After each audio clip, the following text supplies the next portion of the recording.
ಸ್ನೇಹಿತರೆ, ಜೋಶ್ ಸಿನಿಮಾದ ಮೂಲಕ ನಟನೆಯ ಪಯಣ ಆರಂಭಿಸಿದ ರಾಕೇಶ್ ಅಡಿಗ ಇದೀಗ ತಮ್ಮ ವೈಯಕ್ತಿಕ ಜೀವನದ ಹೊಸ ಅಧ್ಯಾಯಕ್ಕೆ ಹೆಜ್ಜೆ ಇಡಲು ಸಜ್ಜಾಗಿದ್ದಾರೆ.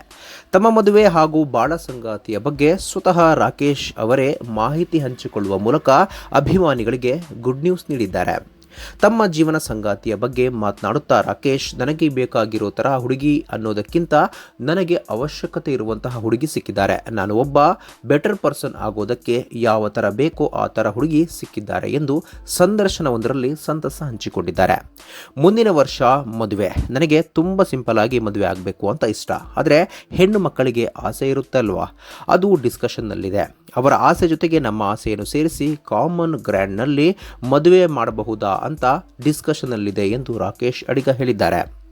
2009ರಲ್ಲಿ ತೆರೆಕಂಡ ಜೋಶ್ ಸಿನಿಮಾದ ಮೂಲಕ ಕನ್ನಡ ಚಿತ್ರರಂಗಕ್ಕೆ ರಾಕೇಶ್ ಅಡಿಗ ಎಂಟ್ರಿ ಕೊಟ್ಟರು. ಈ ಸಿನಿಮಾ 2009ರಲ್ಲಿ ಅತಿ ಹೆಚ್ಚು ಗಳಿಕೆ ಕಂಡ ಯಶಸ್ವಿ ಸಿನಿಮಾಗಳಲ್ಲಿ ಒಂದಾಗಿತ್ತು. ಈ ಸಿನಿಮಾದ ಪಾತ್ರಕ್ಕಾಗಿ ಪ್ರೇಕ್ಷಕರಿಂದ ಅಪಾರ ಮೆಚ್ಚುಗೆ ವ್ಯಕ್ತವಾಗಿತ್ತು. ಜೋಶ್ ಜೊತೆಗೆ ಮನಸಾಲಜಿ, ಪರಿ, ಯಾರೇ ಕೂಗಾಡಲಿ, ನಂದಗೋಕುಲ, ಮಂದಹಾಸ, ಕರ್ನಾಟಕ ಅಯೋಧ್ಯಪುರಂ ಹೀಗೆ ಹಲವಾರು ಸಿನಿಮಾದಲ್ಲಿ ರಾಕೇಶ್ ನಟಿಸಿದ್ದಾರೆ. ಲೂಸ್ ಮಾದ ಯೋಗಿ ನಟನೆಯ ಅಲೆಮಾರಿ ಸಿನಿಮಾದಲ್ಲಿ ವಿಲನ್ ಪಾತ್ರದಲ್ಲೂ ಕಾಣಿಸಿಕೊಂಡು ತಮ್ಮ ನಟನಾ ವೈವಿಧ್ಯತೆಯನ್ನು ಸಾಬೀತುಪಡಿಸಿದ್ದಾರೆ.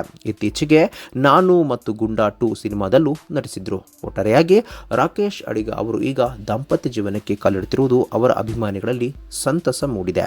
ಸ್ನೇಹಿತರೆ, ರಾಕೇಶ್ ಅವರ ಹುಡುಗಿ ಯಾರಾಗಿರಬಹುದು? ಇದ್ರ ಬಗ್ಗೆ ನಿಮ್ಮ ಅನಿಸಿಕೆ ಪದೇ ಕಾಮೆಂಟ್ ಬಾಕ್ಸ್ ನಲ್ಲಿ ತಿಳಿಸಿ.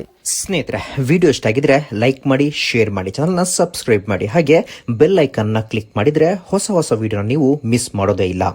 ಮುಂದಿನ ವಿಡಿಯೋದಲ್ಲಿ ಭೇಟಿಯಾಗೋಣ. ಧನ್ಯವಾದಗಳು.